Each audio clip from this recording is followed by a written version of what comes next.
Okay. I hope it lasts forever.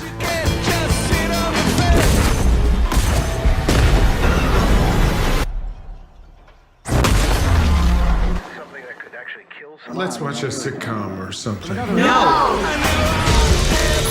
They're calling it the airborne toxic event. We won't come this way. Will we have to leave our home? Of course not. How do you know? I just know. Okay, what if it's dangerous? Evacuate all places of residence.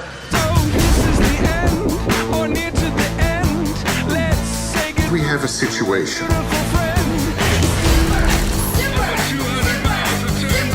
All we have to do is stay out of the way. They're passing us, Dad. Technically, that's illegal. Norfolk Southern train derailed carrying hazardous materials, and it derailed yesterday just outside of Detroit, Michigan. And more than half a dozen cars went off the tracks. Fortunately, no one was injured. Police say there's no evidence that hazardous materials escaped. Officials are investigating the cause of the crash.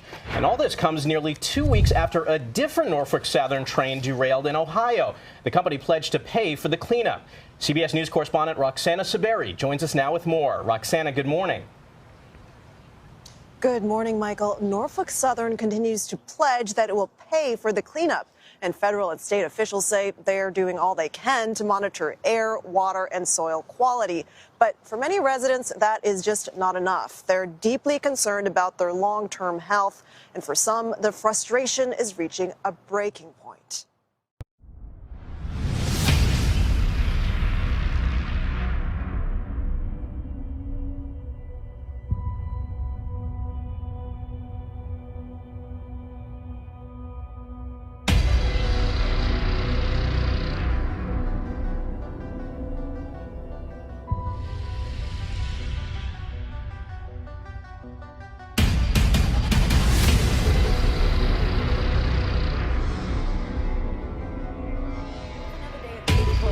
South Bay as crews deal with the effects of a massive sewage spill south of the border. Good evening and thank you for joining us.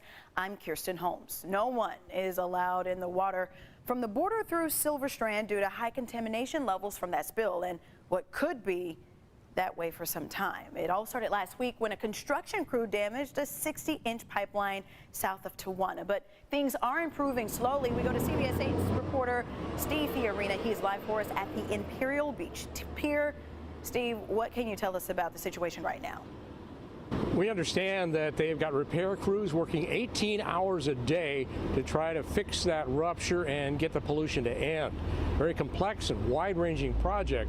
And in the meantime, our southern coast is off limits. You always wish you could go to the beach. Good news reported by the federal agency overseeing the effort here. The flow of sewage that had been coming across the canyon has been significantly reduced. So we're now able to capture that flow. It is conveyed to our international wastewater treatment plant along the border, and it is being treated. Too late, though, for most beachgoers this weekend. Warning signs are posted, though a few surfers are out there.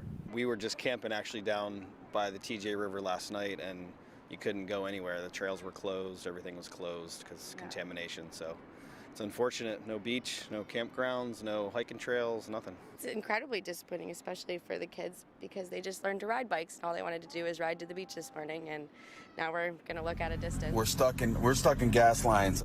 For people in Las Vegas, I've never seen it this bad. This is how bad it got for panicked drivers worried about gas prices going up and supply running out. Has the pandemonium set in yet? Well, I believe so. At the Sam's Club in Las Vegas, the line backed up at least a quarter of a mile into the street. There's people all over the place. Rosie Tucker works at a gas station in Las Vegas that last night ran out of fuel. He says drivers were growing tense. When you looked outside the gas station window, what did you see? Now to a developing story at Kennedy Airport. The power is out at JFK's busiest international terminal, Terminal 1. It's already been out for hours, and there was word that it could be back in the morning, but now that's no guarantee. Meantime, Eyewitness News reporter Josh Einiger with the chaos and the frustration as passengers from more than 100 canceled flights try to figure out what they're going to do next. Tonight, there finally was some movement at JFK's beleaguered Terminal 1. 3 wide-body jets, 2 to Paris, 1 to Rome, took off empty. Their passengers among the thousands left behind, stranded. All day, the tarmac was a ghost town at Terminal 1 after a tiny overnight fire in this room somehow blew out the power to the entire building.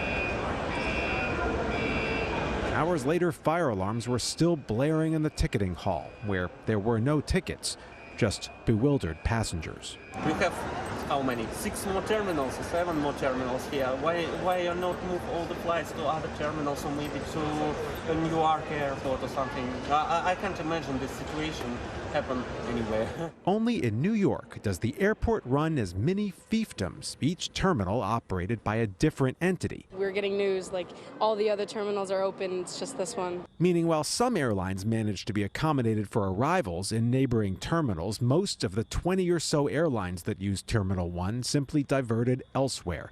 Pity the passengers aboard Air New Zealand's Flight 2, the world's 5th longest flight, which turned around 8 hours in and returned to Auckland.